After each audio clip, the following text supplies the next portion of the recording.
Alors on m'a posé la question de savoir si je trouvais que l'image était ségrégante.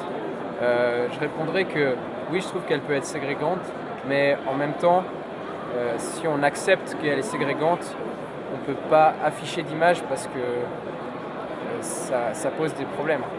Donc, par exemple, si on revient à l'initiative des minarets, d'afficher des images provocantes comme celle de l'UDC, ça viendrait de la liberté d'expression, mais en même temps c'est ségrégant pour une partie de la population.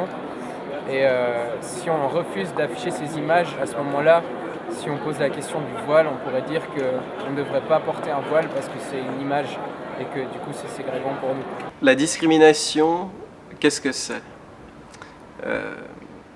C'est la prise en compte inégale des intérêts d'un individu ou d'un groupe sur la base d'un critère qui n'est pas moralement pertinent. Donc avec cette conception de la discrimination, on a l'impression qu'une image ne peut pas en tant que telle être discriminatoire. Par contre, le message que véhicule une image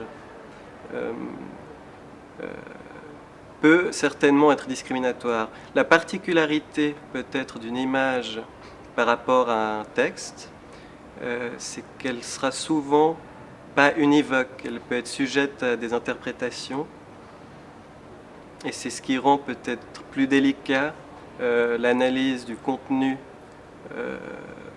d'une image par rapport à l'analyse du contenu d'un texte. Disons que ça fait appel à une réflexion qui induit ça. En elle-même, c'est pas écrit dessus, voilà, les musulmans sont des terroristes et les terroristes sont des horribles personnes qu'il faut éliminer, quoi. Nicht nur eine Ausgrenzung, sondern auch eine krasse Verallgemeinerung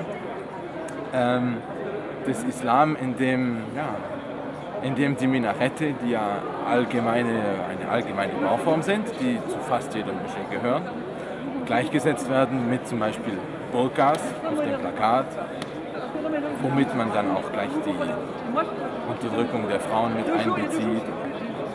Die Thematik kommt dann auch unterschwellig mit, obwohl das ja nicht unbedingt was miteinander zu tun hat. Islam und Unterdrückung der Frauen gehört nicht unbedingt zusammen. Ich habe keine Antwort. Das ist das Schwierige. Leute sind es gewohnt. Wir sind jetzt eigentlich, ich würde das sagen, wir sind erstens eine Oase in Europa, weil wir nicht zur Europäischen Union gehören, Meinungssache.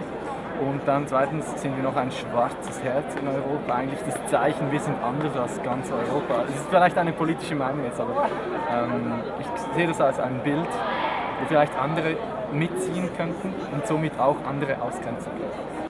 Donc ça, on voit l'importance du non-dit et de l'interprétation dans les images. Et à quel point on peut réutiliser ça quand on veut jouer avec les limites de la loi ou du politiquement correct.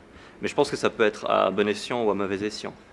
Par exemple, si on est dans un régime autoritaire, on va pouvoir jouer sur l'implicite et l'explicite pour faire des choses intéressantes et faire passer des messages qu'on ne pourrait pas faire passer de manière avec un contenu sémantique très déterminé, avec des mots. Relativ menschlich, dass man Bilder benutzt, um Bilder zu erklären. Das habe ich jetzt vorher gerade gemacht mit einem schwarzen Herz, Oase.